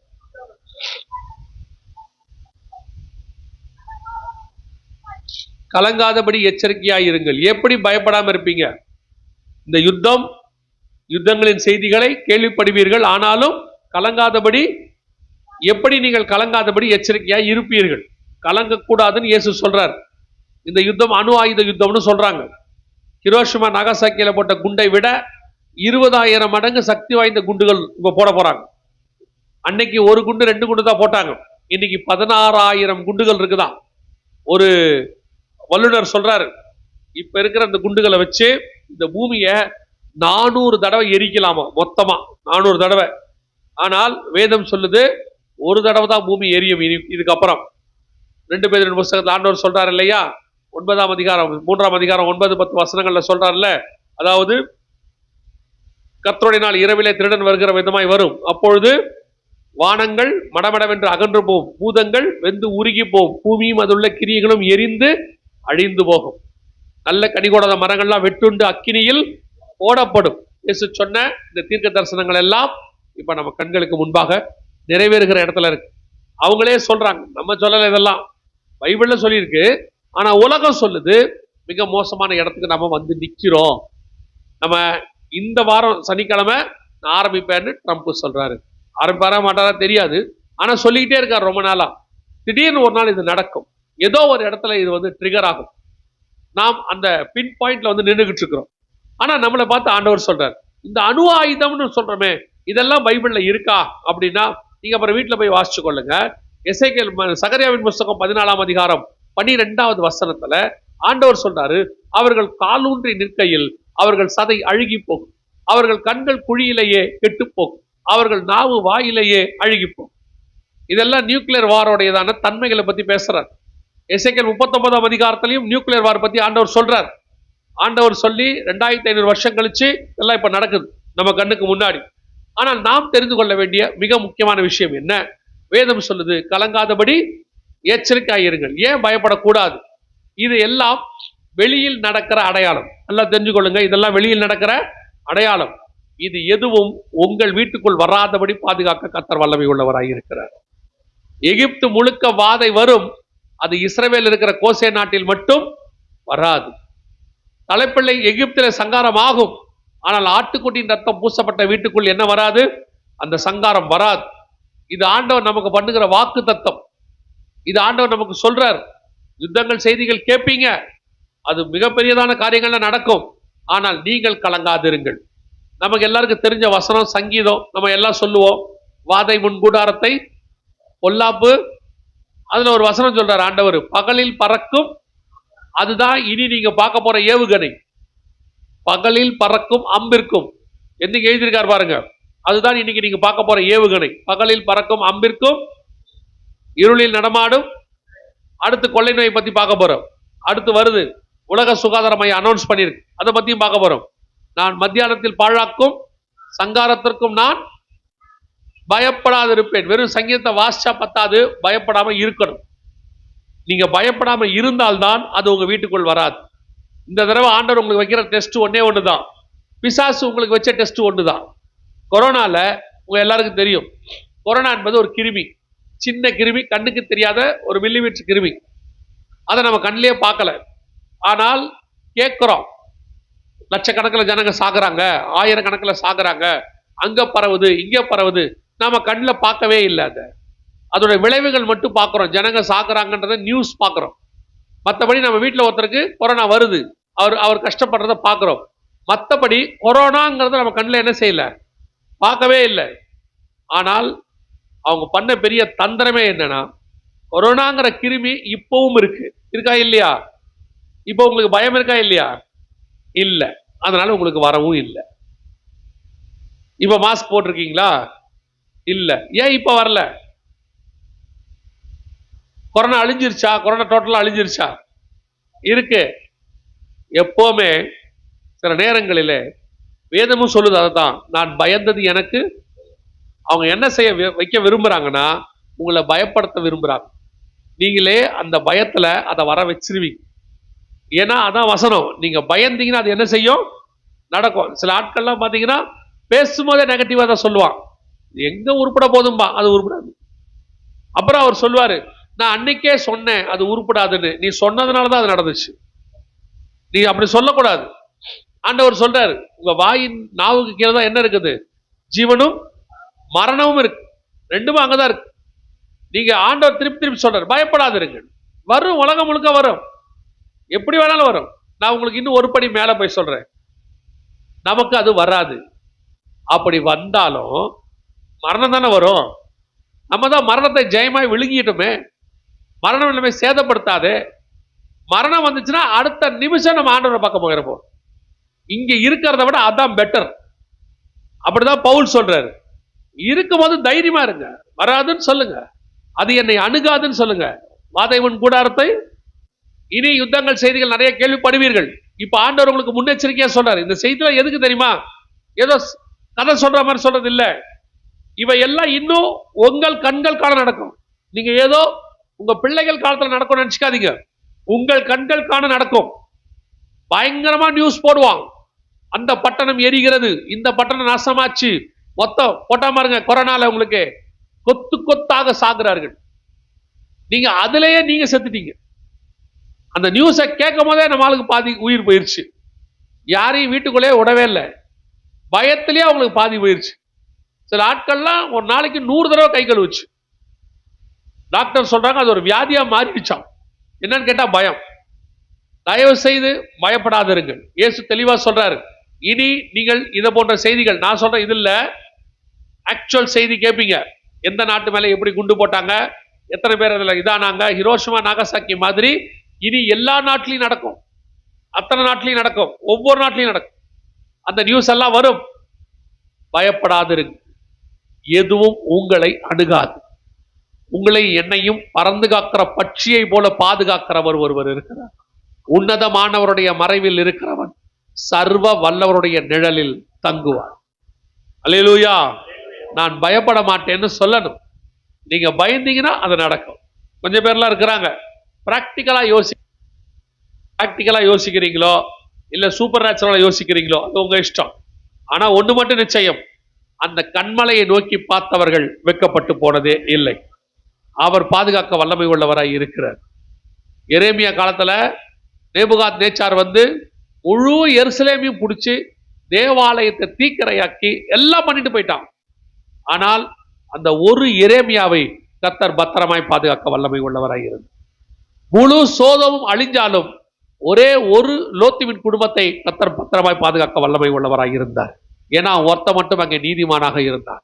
முழு உலகமே அழிந்தாலும் அந்த ஒரு நோவாவின் குடும்பத்தை கர்த்தர் பத்திரமாய் பாதுகாக்க வல்லமை உள்ளவராய் இருந்தார். இப்பவும் சொல்றேன், ஏரோது அத்தனை பிள்ளையை கொலை பண்ணாலும் இயேசு கிறிஸ்துவை தேவன் பாதுகாக்க வல்லமை உள்ளவராய் இருந்தார். அந்த தேவன் தான் உங்களுக்கு வாக்கு பண்ணுகிறார், முழு உலகமும் மூன்றாம் உலகத்தை சந்தித்து மிகப்பெரிய பேரழிவுகள் எல்லா நாடுகளிலும் கேட்கும், நியூஸ்ல வரும், இந்த நாட்டுக்கும் வரும் அப்படின்லாம் சொல்லுவாங்க, உங்க ஊருக்கு வரும்னு சொல்லுவாங்க.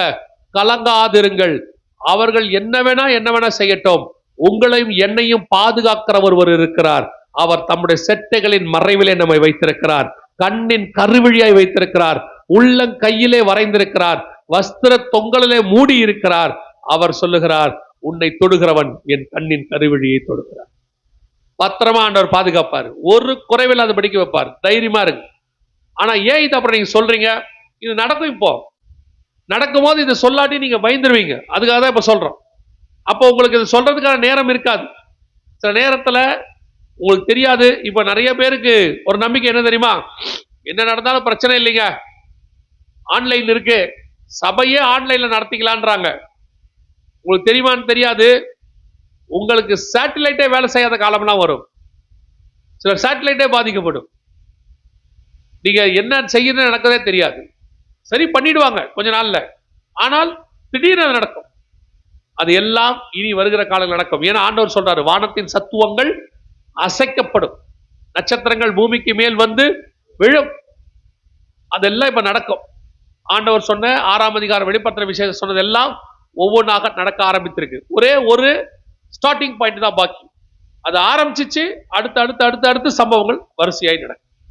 ஆண்டவர் சொன்ன யுத்தங்களையும் செய்திகளையும் கேள்விப்படுவீர்கள். கேள்விப்பட ஆரம்பிச்சிட்டீங்க. இன்னும் மிக முக்கியமாக ஒரே ஒரு விஷயத்தை நான் சொல்லிவிட்டு முடிக்க விரும்புகிறேன். அதே மத்திய 24 ஆண்டவர் சொல்ற அடையாளங்கள்ல ஒண்ணு, பஞ்சங்களும் கொள்ளை நோய்களும் பூமி அதிர்ச்சிகளும். இப்போ இந்த கொள்ளை நோயை பத்தி மிக முக்கியமான ஒரு ரிப்போர்ட் WHO கொடுத்திருக்கு. அதை மட்டும் நான் உங்களுக்கு சொல்லிட்டு முடிக்க விரும்புகிறேன். பாருங்க, இது கொள்ளை நோயை பத்தி WHO கொடுத்திருக்க ரிப்போர்ட்.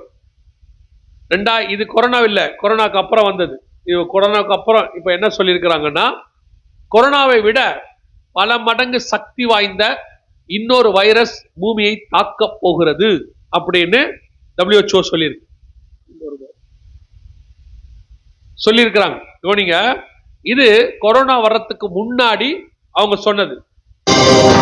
வரலாற்றில் இதுவரை கண்டிராத மிகப்பெரிய அளவில் உயிரிழப்பை ஏற்படுத்தக்கூடிய நோய் ஒன்று பரவ உள்ளதாக உலக சுகாதார நிறுவனம் எச்சரிக்கை விடுத்துள்ளது. ஜெனீவாவை தலைமை இடமாக கொண்டு இயங்கும் உலக சுகாதார நிறுவனமானது மூத்த ஆராய்ச்சியாளர்களுடன் அவசர ஆலோசனை நடத்தியது. அதில் ஒட்டுமொத்த உலக மக்களின் சுகாதாரத்துக்கு அவசர நிலை ஏற்படும் அளவு புதிய நோய் பரவ இருப்பதாகவும், இதுவரை கண்டிராத அளவுக்கு உயிர் சேதங்களை அந்த நோய் ஏற்படுத்தும் என்றும் எச்சரிக்கை விடுக்கப்பட்டது. இது தொடர்பான ஆராய்ச்சியில் ஈடுபடுமாறு ஆராய்ச்சியாளர்களுக்கு வலியுறுத்தப்பட்டது. இந்த நோய்க்கு டிசீஸ் எக்ஸ் என்று பெயரிடப்பட்டுள்ளது. இது 2018 கொரோனா வர்றதுக்கு முன்னாடி அவங்க சொன்னது. 2018 சொன்னாங்க, 2020 லாக்டவுன் வந்துச்சு. அப்படியே துல்லியமா நடந்துச்சு. நாங்க இந்த வீடியோவை 2018 இருந்து போகிற இடங்களா இந்த மாதிரிதான் போற இடத்துல எல்லாம் சொல்லிட்டே இருப்போம். உலக சுகாதார மையம் இப்படி ஒன்று சொல்லுது, வரப்போது, ஜாக்கிரதையா இருங்க, கேர்ஃபுல்லா இருங்க, இதுக்கு நீங்க ஆயத்தப்படுங்க எல்லாம் சொன்னோம். அப்ப யாரும் பெருசா எடுத்துக்கல, போனா போட்டோம். இப்போ கவனிங்க, இப்போ உலக சுகாதார மையம் சொல்லியிருக்கு, கொரோனாவை விட பல மடங்கு சக்தி வாய்ந்த ஒரு வைரஸ் பூமி முழுக்க வரப்போகிறது. அவங்க மட்டும் சொல்லல, இத கொரோனாவை விட மோசமான மற்றொரு பெருந்தொற்றை எதிர்கொள்ள தயாராக இருக்குமாறு உலக சுகாதார நிறுவனத்தின் தலைவர் டெட்ராஸ் அதானம் எச்சரித்துள்ளார். இது அடுத்து வரப்போறது அவங்க சொன்னது. இந்த யுத்தமும் இந்த கொள்ளை நோயும் ஒன்னா வரும். இந்த யுத்தத்துக்கு நடுவுல கொள்ளை நோய் வரும். கவனிங்கள், இந்த யுத்தத்துல அவர்கள் ஒரு மிக முக்கியமான ஆயுதத்தை யூஸ் பண்ணுவாங்க. அந்த ஆயுதத்துக்கு பேர் தான் வைரஸ், பயோவார் அப்படின்னு சொல்லுவாங்க. அதாவது குண்டு போட்டா ஒரு பக்கம் அந்த நகரத்தை அழிக்கலாம், ஆனா சில நகரத்தை அழிக்காம ஜனங்களை மட்டும் அழிக்கணும் அப்படின்னா அங்க இந்த வைரஸை அனுப்பி விட்டுட்டா ஊர் அழியாது, ஆனா ஜனங்க மட்டும் என்ன செஞ்சிருவாங்க, அழிஞ்சிருவாங்க. இது பைபிள்ல எவ்வளவு அழகா ஆண்டவர் சொல்லி வச்சிருக்கார் பாருங்க. வாசிங்க, வெளிப்படுத்தின விசேஷம் 9ஆம் அதிகாரம் 4வது வசனத்தை வாசி.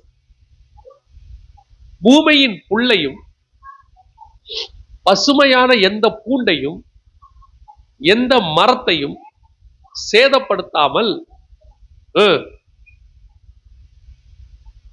பறித்திராத மனுஷரை மாத்திரம் சேதப்படுத்த.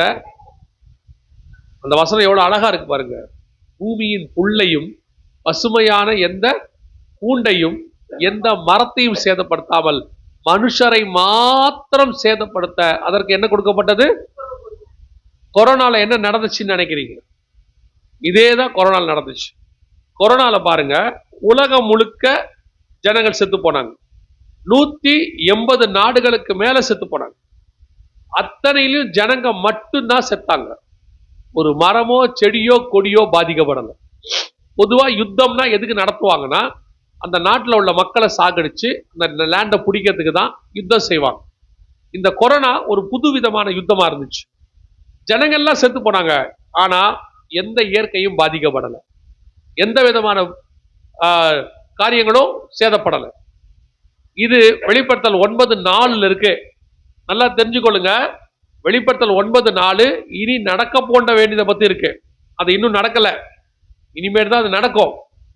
இப்போ கொரோனா மாதிரி உள்ளதுல நம்ம முன்னாடி பார்த்திருக்கிற சாம்பிள் மாதிரி இந்த கொரோனாலேயே 2 கோடி பேர் செத்துருக்கிறாங்கன்னு சொல்லி உலக சுகாதார மையம் சொல்லுது. ஸோ இந்த சாம்பிளே 2 கோடி பேர்.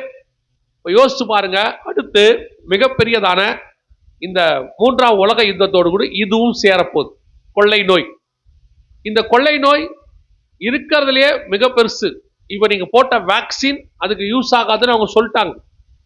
நம்ம கொரோனாக்கு போட்ட வேக்சின் இதுக்கு செட் ஆகாது, அது அந்த வேரியன்ட், இது அதை விட வேற. ஸோ இதை மனிதர்கள் மத்தியில் அவங்க பரப்புறதுக்கு அல்லது இந்த ஒரு கொரோனா பரவ போகுதுங்கிறத அவங்க தெளிவாக சொல்லிட்டாங்க. ஒரு பக்கம் நியூக்ளியர் வார், ஒரு பக்கம் இந்த கொள்ளை நோய், இதெல்லாம் சேர்ந்து பூமி முழுக்க ஒரு மிகப்பெரியதான பேரழிவை கொண்டு வரும்.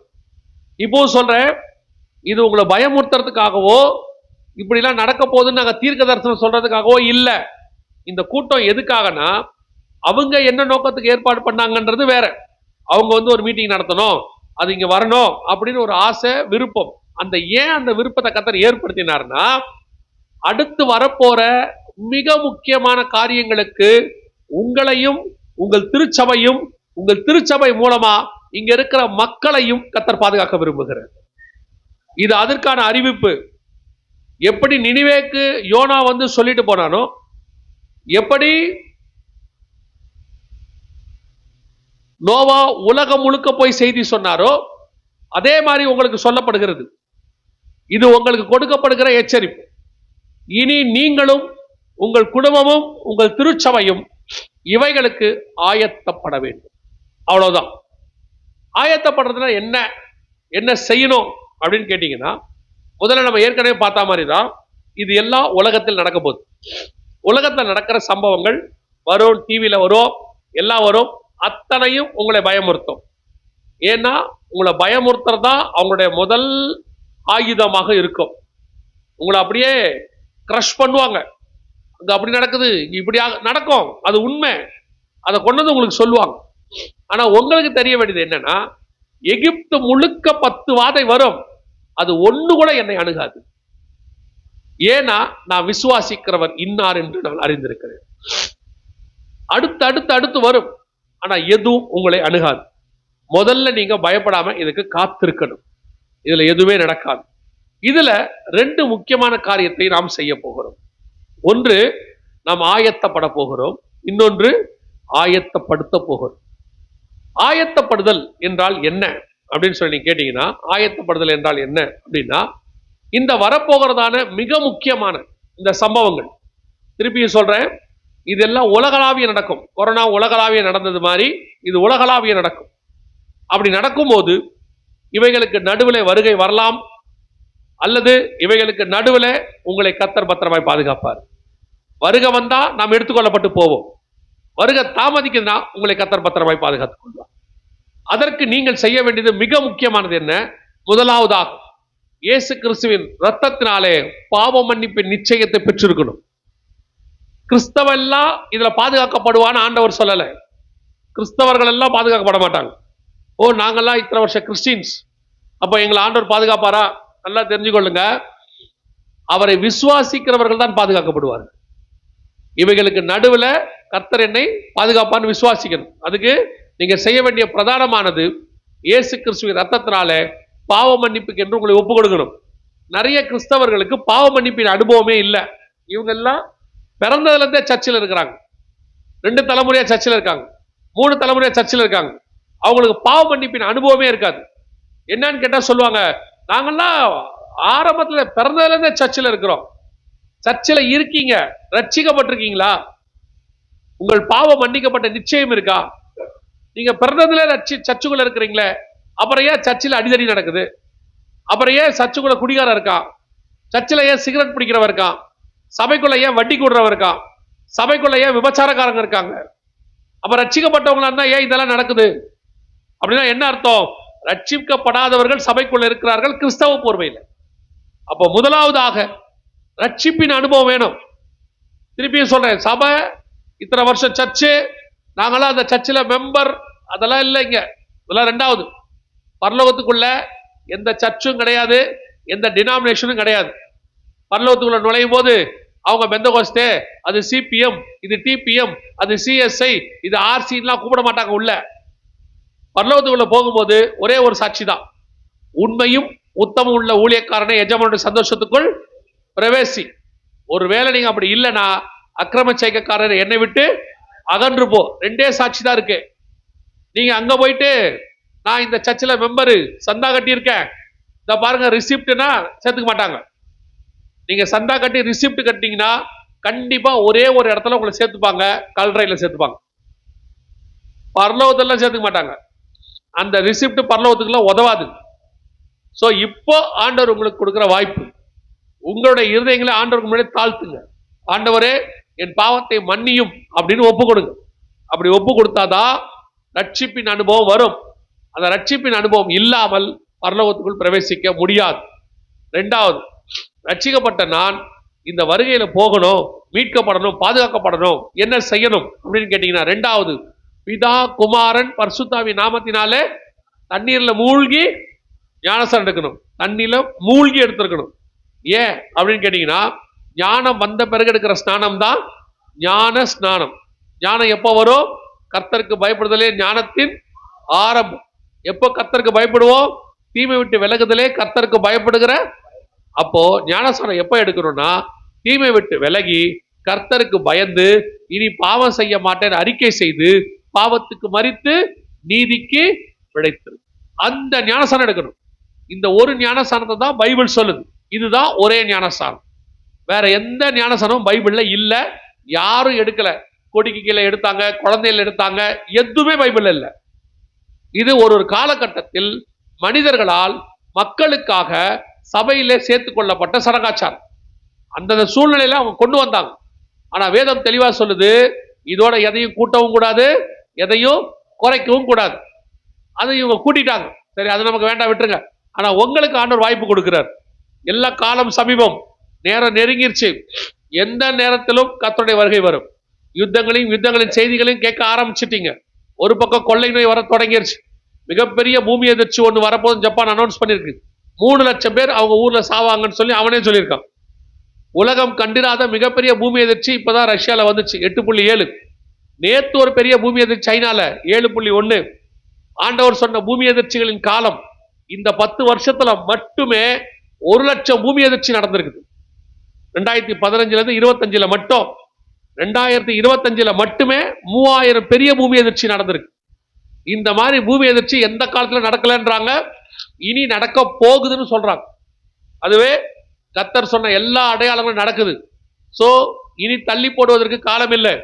ஞானஸ்நானம் எடுக்காதவர்கள், தண்ணியில மூழ்கி எடுக்காதவர்கள் தாழ்த்தி ஒப்பு கொடுங்க. ஐயோ எப்படி எடுக்கிறது? ஒரு ஞானஸ்நானம் தானே, ஏற்கனவே எடுத்தானே.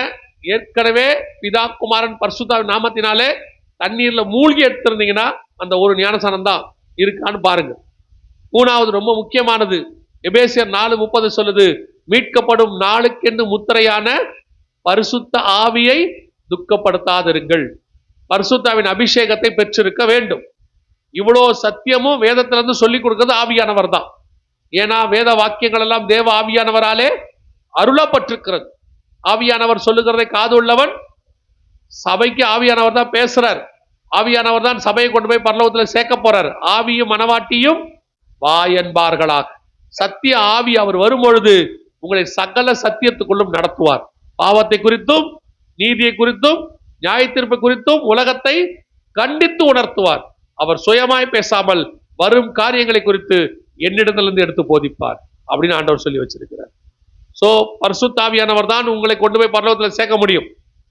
பரிசுத்த அபிஷேகம் கிடையாது, அது ஒரு ஆள் தத்துவமே இல்லை, அதெல்லாம் நீங்க பெற வேண்டியது இல்லை அப்படின்னு சொல்லுவாங்க. பரிசுத்தாவின் அபிஷேகத்தை பெற்ற நாங்கள் சொல்லுகிறோம், எங்களை நம்புங்கள், ஆவியானவர் உண்டு. அவர்தான் சபையை நடத்துகிறவர், அவர்தான் சபையின் மூத்த போதகர், அவர்தான் உங்களை கொண்டு போய் பரலோகத்தில் சேர்க்க போகிறவர். அல்லேலூயா. அடுத்து ஆயத்தப்படுத்தணும். ஆயத்தப்படுத்தல்னா என்ன? இப்போ இவ்வளவு சத்தியம் இருக்கு, இவ்வளவு பெரிய காரியம் நடக்கும் போது, திருப்பி சொல்றேன், உலகளாவிய மிக பெருசு நடக்கும் போது, அதுல இந்த ஏரியாவுக்கு இப்ப உட்கார்ந்து இருக்கிற உங்களைத்தான் கர்த்தர் தேர்ந்தெடுத்திருக்கிறார். உங்களைத்தான் கர்த்தர் இவர்கள் அத்தனை பேருக்கும் சுவிசேஷகர்களாக, ரட்சகர்களாக கர்த்தர் வைத்திருக்கிறார். நீங்கள் அத்தனை பேரும் புறப்பட்டு போகணும். இதுதான் உங்கள் மேல் விழுந்த கடமை. அப்படி சொல்லாவிட்டால் உங்களுக்கு ஐயோன்னு இருக்கு.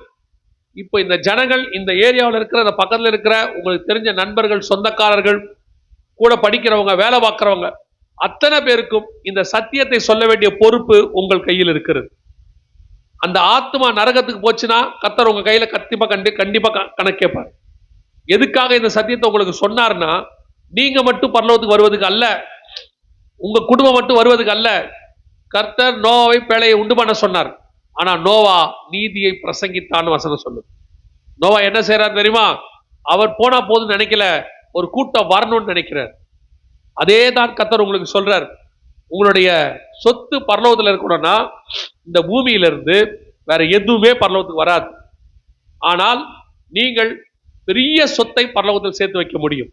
நீங்க போகும்போது உங்களுடையதான கணக்குல ஆண்டவர் பெரிய ஆசீர்வாதம் அங்க வச்சிருப்பார். எதனால தெரியுமா? நீங்கள் பண்ண போற ஆத்தும ஆதாயத்தினால.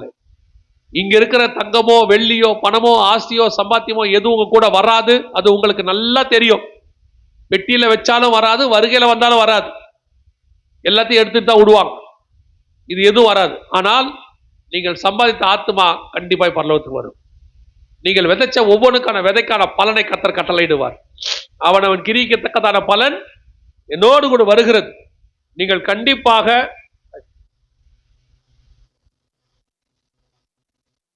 கண்டிப்பாக இந்த சுவிசேஷத்தை சொல்ல வேண்டியது உங்கள் மேல் விழுந்த கடமை. நீங்க சொல்லணும். சொல்லாவிட்டால் உங்களுக்கு ஐயோ என்று வேதம் சொல்லுகிறது. எனவே 2 காரியத்தை நீங்கள் கண்டிப்பாக செய்யணும். ஒன்று, நீங்கள் ஆயத்தப்படணும். இன்னொன்று, ஆயத்தப்படுத்தணும். ஆயத்தப்படுதல் உங்களுடைய ஆவிக்குரிய வாழ்க்கைக்கு உங்களையும் உங்கள் குடும்பத்தையும் பரலோகத்துக்கு கூட்டு போகும். ஆயத்தப்படுத்துதல் உங்கள் மூலமாக ஒரு பெரிய கூட்டத்தை கர்த்தர் பரலோகத்தில் சேர்க்க விரும்புகிறார். ஒரு சமாரிய ஸ்திரியை கர்த்தர் அழைச்சார். அவங்க போய் ஒரு கிராமத்தை கூட்டிட்டு வந்துட்டாங்க.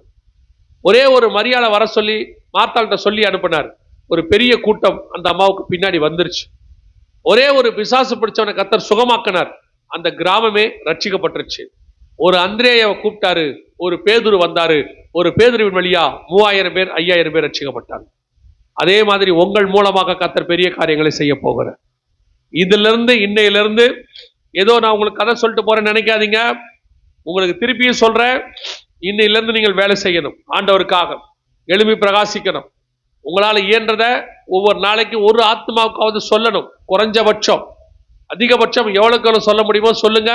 நீங்களும் ஆயத்தப்படுங்க, ஒரு குடும்பத்தை ஆயத்தப்படுத்துங்க. இனி நமக்கு இருக்கிற நேரம் ஆயத்தப்படுவதற்கான நேரம் மட்டுமே. மணவாளன் வருகிறார் என்கிற சத்தம் கேட்டது. அந்த கன்னிகைகள் தங்களுடைய தீவட்டிகளை ஆயத்தப்படுகிறார்கள். இப்போ மணவாளன் வருகிறார் என்கிற சத்தம் உங்களுக்கு கேட்குது.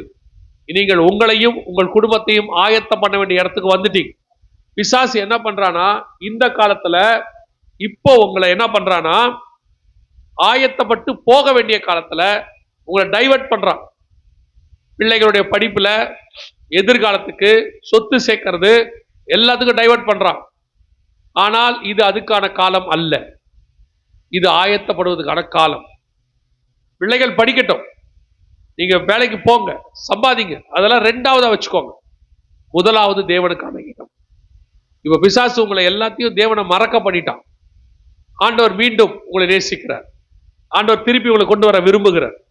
உங்களையும் உங்கள் மூலமாய் ஒரு பெரிய கூட்டத்தையும் பரலோகத்துக்கு கொண்டு வர விரும்புகிறார். இனி காலம் கண்டிப்பாக செல்லாது. இது உங்களுக்கு கொடுக்கப்படுகிற மிக முக்கியமான எச்சரிப்பு காலம். கர்த்தருக்கு சித்தமானால் இதான் இங்கே கொடுக்கப்படுகிற கடைசி எச்சரிப்பாயும் இருக்கலாம். அடுத்து இப்படி ஒரு கூட்டம் நடத்துறது கூட வாய்ப்பு இல்லாம போலாம், தெரியாது. தீர்க்கதரிசி கிடையாது. ஆனால் ஆண்டவர் நமக்கு சொன்ன எல்லாம் நம் கண்களுக்கு முன்பாக நடக்க ஆரம்பிச்சிருச்சு. ராஜா வரப்போகிறார், இனி காலம் செல்லாது. நாம் ஜெபிக்க போகிறோம்.